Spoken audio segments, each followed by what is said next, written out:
Hello, bachcho. Let's read the given question. The question says a beam of protons with speed 4 into 10 raised to 5 meter per second enters a uniform magnetic field of 0.3 Tesla at an angle of 60 degree to the magnetic field. The pitch of the resulting helical path of proton is close to mass of proton given a 1.67 10 raised to minus 27 kg. Charge on proton is 1.69 10 raised to minus 19 kg coulomb sorry.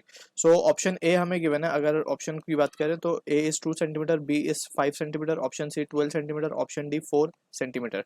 So for this question, जो key concept यहाँ पे we can use is the concept of motion of charge particle in magnetic field. So magnetic field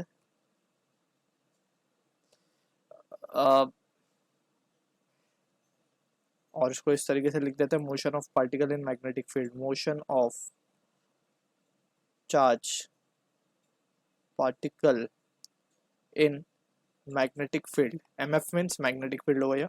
तो यहाँ पे अगर हम situation को along with the question concept को भी हम एनालाइज कर लेते हैं. लेट्स सपोज हमारे पास एक मैग्नेटिक फील्ड गिवन है कुछ इस तरीके से. हमारे पास मैग्नेटिक फील्ड गिवन है बी बार. एंड हम यहाँ पे मान लेते हैं कि कोई हमारे पास, जैसे कि हमारे को क्वेश्चन में प्रोटॉन गिवन है. प्रोटॉन किसी v वेलोसिटी से इस मैग्नेटिक फील्ड में एंटर कर रहा है एट एन एंगल थीटा. हम देख सकते हैं अगर हम यहाँ पे थोड़ा सा एक्सटेंड कर लें इस लाइन को,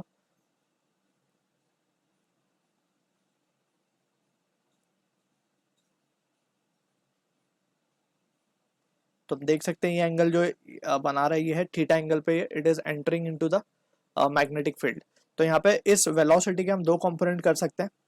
एक will be along the vertical and another will be along the horizontal. तो v cos theta along horizontal होगी जो कि उसको आगे की तरफ या टुवर्ड्स राइट ले जाएगी, और एक v sin थीटा वाली जो वेलोसिटी का कंपोनेंट होगा that will be in the upward direction. अब हमें पता है कि जो मैग्नेटिक फोर्स है, क्योंकि जब भी चार्ज पार्टिकल मोशन करता है inside a magnetic field it experience a force and that force is given by the expression F equals to QV sin theta. Right, we have already studied this formula. अब यहाँ पे अगर हम देखें v cos theta की वजह से तो कोई फोर्स आने नहीं वाला, बिकॉज यहाँ पे हम देख सकते हैं कि v cos थीटा और मैग्नेटिक फील्ड लाइन दोनों पैरेलल है आपस में. ठीक है, तो angle between them will be we can say 0 और sin 0 विल बी 0. तो फोर्स v cos थीटा की वजह से नहीं लगेगा, लेकिन v sin थीटा की वजह से जरूर लगेगा, बिकॉज v sin थीटा और मैग्नेटिक फील्ड आपस में परपेंडिकुलर है. Right, so in that situation we can see कि ये जो हमारा चार्ज पार्टिकल है it will be moving in a circular path inside the board, inside the plane of paper हम बोल सकते हैं. द पेपर हमें कैसे पता चला? By using right hand palm rule. So उसके लिए हमें क्या करना होगा? Thumb in the direction of positive charge motion and finger in the direction of magnetic field. So palm face of right hand will give the direction of force. So force in this case it will be inward. Right, तो ये जो है कुछ इस तरीके से helical path follow करेगा. Right, अब इस हेलिकल पाथ का ही हमें क्या पूछा है? द पिच पूछा है. पिच बेसिकली क्या होता है? The distance between two consecutive. So basically pitch of helix क्या होता है? पिच ऑफ हेलिक्स होता है कि एक रेवोल्यूशन में पार्टिकल कितना आगे ट्रेवल किया. राइट, क्योंकि हम देख सकते हैं कि ये अंदर की तरफ तो सर्कुलर पाथ कर भी रहा है और v cos थीटा की वजह से ये आगे भी बढ़ रहा है. सो यहाँ पे हम देख सकते हैं कि ये जो पाथ होगा बेसिकली यहाँ से यहाँ तक का जो पाथ है एक सर्कुलर मोशन में ये कितना आगे की तरफ मूव हो गया उसे हम कहेंगे पिच. तो this is what the pitch is. तो यहाँ पे हमें पिच को ही निकालने बोला गया क्वेश्चन में, pitch of helical path basically. तो सबसे पहले तो हम टाइम पीरियड अगर हम देखें तो time period we have already studied के टाइम पीरियड का जो एक्सप्रेशन आता है that is t equals to 2 pi upon omega होता है. एंड ओमेगा हमने ऑलरेडी वी कैन सी कि ओमेगा को क्या लिखा जा सकता है? Omega can be written as v by R. Right, v by R. And v की बात अगर हम करें तो v बाय आर को हम क्या लिख सकते हैं? सिंस वी नो के जो रेडियस होता है basically radius of the circular path it is given by the expression mv upon qb. Right, mv upon qb.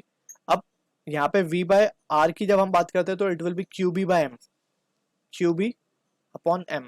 तो हम देख सकते हैं कि यहाँ पे जब हम वैल्यू सब्स्टिट्यूट करेंगे ओमेगा की एस qb बाय m तो ये आ जाएगा 2 पाई m बाय qb. अब हम देख सकते हैं टाइम पीरियड जो है वो इंडिपेंडेंट है वेलोसिटी के.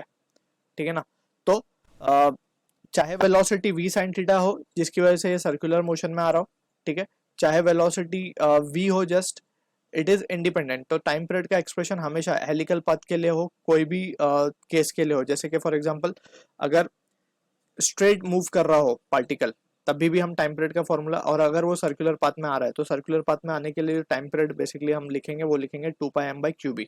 ठीक है, ये हो गया टाइम पीरियड। एक सर्कुलर मोशन के लिए कितना टाइम लग गया उसको, 2πm/qb। ये हो गई टाइम पीरियड की बात। अब अगर हम बात करें रेडियस की, ठीक है, तो रेडियस की बात हम क्या लिख सकते हैं, r will be equals to m v sin theta. कौन सी वेलोसिटी कंपोनेंट की वजह से सर्कुलर पाथ में आया, v sin theta, right. So हम v sin theta M V sine theta upon Q B लिखेंगे, जैसे हमने यहाँ पे लिखा था M V upon Q B. ये तो सिंपल जब था, जब एक स्ट्रेट पाथ में चार्ज पार्टिकल जो है मैग्नेटिक फील्ड के अंदर मूव कर रहा है। अगर हम इसका केस देख लें यहाँ पे, तो कुछ इस तरीके से केस होता है।